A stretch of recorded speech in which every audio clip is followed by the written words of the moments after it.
Assalamualaikum warahmatullahi wabarakatuh. Perkenalkan, nama saya Masni Rahmayanti Gajah, NIM 17035021, Prodi Pendidikan Kimia Universitas Negeri Padang. Di sini saya akan membahas tentang pemanfaatan selulosa dari jerami padi atau Oryza sativa dalam pembuatan bioplastik, di mana saya dibimbing oleh dua dosen pengampu. Yang pertama, Profesor Dr. Minda Azhar MSI dan Ibu Faijah Kurota Aini SPD MPD. Nah, di sini kita mulai dari abstrak. Yang pertama yaitu terdapat kandungan selulosa. Pada jerami padi terdapat kandungan selulosa yang merupakan polimer, dan polimer itu dapat dijadikan sebagai bioplastik, sehingga bioplastik ini dihasilkan dari perbandingan antara pulp selulosa dan kitosan. Setelah itu, pulp selulosa dan kitosan ini adalah merupakan suatu perbandingan atau penyerapan dari suatu bioplastik dalam ketahanan air, di mana penyerapan air pada bioplastik berbeda perbandingannya 3:10, 4:10, 5:10, di mana jika kita persenkan menjadi 154,65%, 119,21%, dan 93,873%. Nah, latar belakangnya yang pertama yaitu padi. Padi merupakan sektor pertanian karena Indonesia adalah negara agraris, sehingga masyarakat Indonesia sangat suka bercocok tanam. Yang kedua, penghasil jerami padi karena sebagian dari masyarakat Indonesia suka menanam padi, sehingga padi itu menghasilkan suatu jerami padi. Disitulah dapat dijadikan sebagai bioplastik, di mana di dalam jerami padi tersebut terdapat lignoselulosa. Yang pertama, di dalamnya terdapat selulosa yaitu 37,71%, hemiselulosanya 21,99%, dan ligninnya 16,62%. Nah, dan di sini padi ini atau jerami padi ini dapat dijadikan sebagai pembuatan bioplastik. Selanjutnya, pada penulisan makalah ini, tujuannya yang pertama yaitu mengetahui kegunaan selulosa jerami, di mana tujuan penulisan yaitu mengetahui kegunaan selulosa jerami padi dalam pembuatan bioplastik. Sedangkan manfaatnya penelitian ini adalah menambah wawasan terkait pemanfaatan selulosa dalam pembuatan bioplastik. Nah, selanjutnya tinjauan pustaka. Yang pertama kita bahas yaitu jerami padi, yang kedua selulosa, dan yang ketiga bioplastik. Nah, kita bahas satu persatu. Jerami padi. Jerami padi merupakan limbah agroindustri. Nah, ada 3 pakar yang membahas tentang apa saja yang ada di dalamnya. Yang pertama, Yulia Ningsih tahun 2010, di mana beliau berpendapat bahwa kandungan lignoselulosa jerami padi ialah selulosa 29,78%, hemiselulosa 25,58%, dan lignin 7,83%. Sedangkan yang kedua, Dewi 2002, beliau berpendapat bahwa kandungan lignoselulosa jerami padi ialah selulosa 37,71%, hemiselulosa 21,99%, dan lignin 16,62%.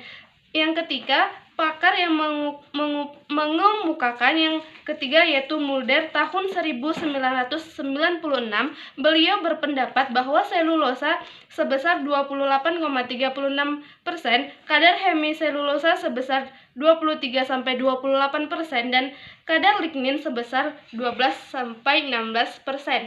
Nah, selanjutnya kita akan membahas selulosa, di mana selulosa ini komponen utamanya adalah struktur lignoselulosa yang telah saya jelaskan tadi, yang terdapat pada selulosa, hemiselulosa, dan lignin. Yang selanjutnya yaitu polimer glukosa yang dihubungkan dengan ikatan beta 1,4. Selanjutnya, di dalam selulosa itu terdapat 50-90% bagian kristal dan sisanya bagian amorf. selanjutnya selulosa ini adalah hidrolisasi selulosa. Ini bisa dilakukan dua kali, dua tahap, yaitu bisa dia tidak sempurna dan bisa sempurna. Jika dia tidak sempurna, dia akan menghasilkan produk disakarida, sedangkan jika dia menghasilkan sempurna, dia akan menghasilkan glukosa. Nah, di sini saya mendapatkan struktur kimia selulosa dari buku Sixta tahun 2006. Ini adalah struktur dari selulosa. Selanjutnya, bioplastik. Bioplastik adalah polimer yang dapat berubah menjadi biomasa, di mana pada tahapan ini depolimerisasi dan mineralisasi. Di bioplastik ini terjadi karena kerjanya enzim seluler. Setelah itu, bioplastik ini juga memiliki beberapa keuntungan. Yang pertama, mengurangi CO2. Yang kedua, mengatasi masalah semakin berkurangnya sumber minyak. Karena biasanya plastik yang di pasaran itu adalah plastik yang dari minyak bumi. Sehingga apabila minyak bumi itu habis, maka plastik juga tidak dapat diolah. Yang ketiga, mengurangi limbah. Karena apabila plastik yang dijualan di pasaran itu limbahnya tidak akan bagus, karena sebagian besar plastik itu tidak bisa terurai habis.